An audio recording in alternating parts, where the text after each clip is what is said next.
We're in the town centre of Bourke at the moment. We're at the Port of Bourke Hotel, and the guy inside was saying that it's that quiet now that he's not even doing lunches at the moment because of all this lockdown bullshit, so he's had to put staff off. But plenty of caravans stopping in, at least, you know. There's steady stream of caravans going through the town here. Most of them are stopping at the supermarket, and handfuls of them are stopping at the pub for a beer, trying to support the locals as best they can, I suppose. But yeah, a bit of a shame to be this far away from Sydney and still be affected. But you know, the chips are yummy, and so is the lemonade. Yeah.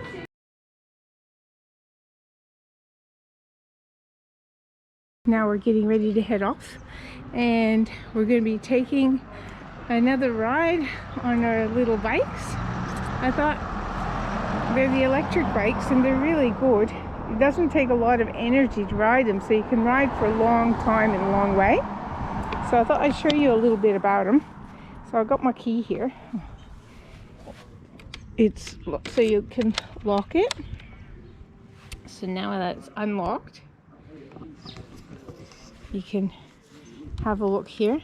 So this is the control thing, and you turn it on and you can see your battery level here, and then here, depending on how hard you want to work, depends on what level you put it at. So I've got it on level at 1 at the moment, so when you start it just gives you a little bit of a push and then makes it easier for you to go. And then it's got gears like any other bike, and then so you can be riding along, and if you want to go really fast and you don't want to put too much energy in it, you put it up to level 5, so just by pushing this little button here, and then you just, it takes you really fast, but you still have to pedal.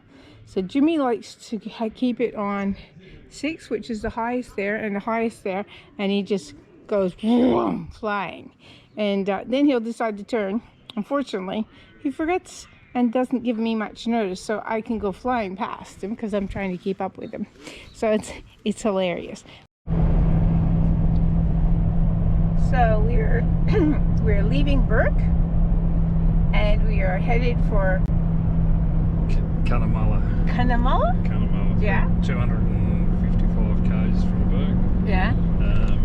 Due north, basically, so it should be getting a little bit warmer by the time we get there. Then we're going to stay at a place called Charlotte Springs, which is one of those hot artesian bores. So we should be able to get a hot bath.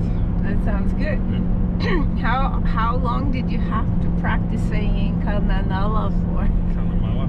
Yeah, took me a few guys. Cunnamulla. Cunnamulla. Yeah, try to say that fast 3 times. I didn't think so.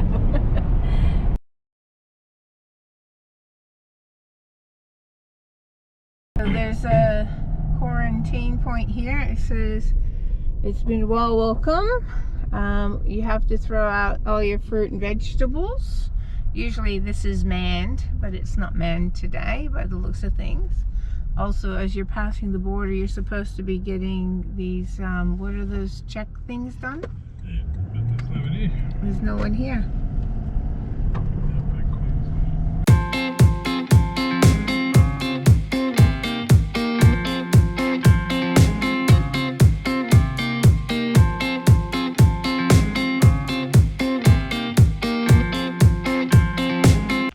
So somebody asked me a while ago why I have 270 litres of fuel in the car and still carry 2 extra jerry cans as well. So the car itself 270 litres, and towing this 3-tonne van sitting on 100 k's gets about 24 and a half litres per 100.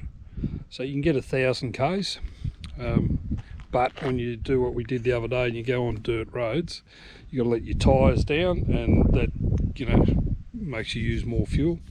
And then of course you got the stopping and starting for bumps and dips and puddles and things, and cattle grids on dirt roads as well.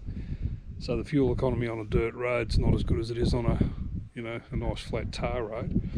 So I carry a 20 litre diesel can on the back of the car and 20 litres of water on the back of the car, and then I also carry 20 litres of water and 20 litres of diesel on the back of the van as well, because when you're out here and you take a wrong turn, you can easily go 100 k's in the wrong direction before you realise you've taken a wrong turn, and of course then you've got to turn around and go back 100 k's, so that's an extra 200 k's you've got to do.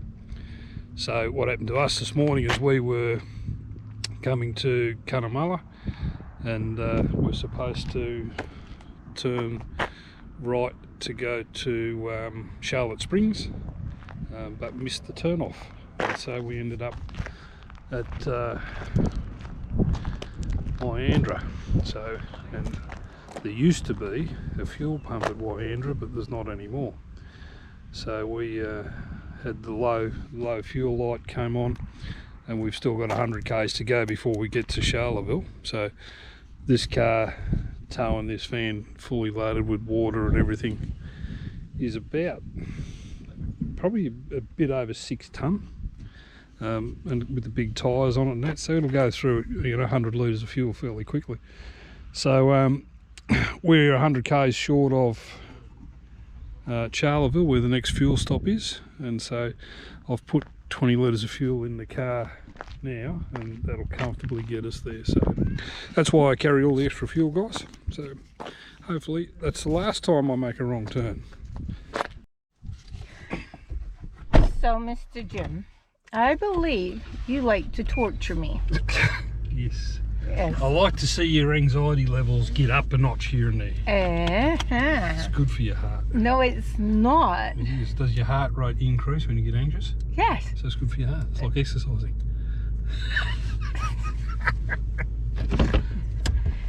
If he doesn't survive this trip, you'll understand why. So we're coming into Charleville. Charleville, yeah. Yep.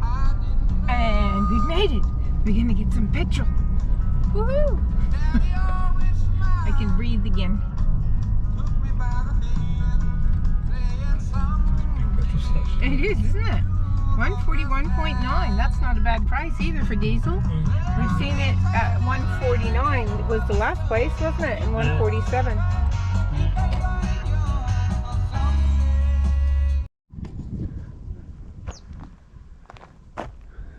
So we're just out of Charleville, and this is a free camp about 10 k's out of town, which is called the Rock Pool. I imagine that's what this is. The ducks don't seem to mind it, but it looks pretty cold to me. But this is a huge campsite. You could probably get 50 or 60 vans in here easily. It's us way over there. But, free camp, not bad. And then we'll go into town in the morning, have a bit of a look around, and then we might head on to probably Bourke tomorrow, so we can get some warmer weather. It's still sort of sitting around the 14. I think it got up to 16 today. So what happened to going to Cunnamulla? We went the wrong way. Where'd we go? Past it. Charlottesville is where we are now. Wendy sits in the navigator's seat, so I'm tipping that means that because she didn't navigate, we missed the turn off. No, so we got to. let me know if you agree. If you're in the navigator's seat, you should be navigating. We got to Mulla and Mulla, and then you said we're going to this other place, and yeah, this looks like the right way, we'll just go this way. And then we're like halfway, and you go, this seems a bit far, we should have been there by now. And you go, oh, went the wrong way. You didn't say, Wendy, check to see which way we're going, because then I would have looked and said, oh, you went the wrong way, dude. Navigator's job is to constantly be looking at the map. Oh, nah, I got shit to do, man. Like what? Like, look out windows. Good on you.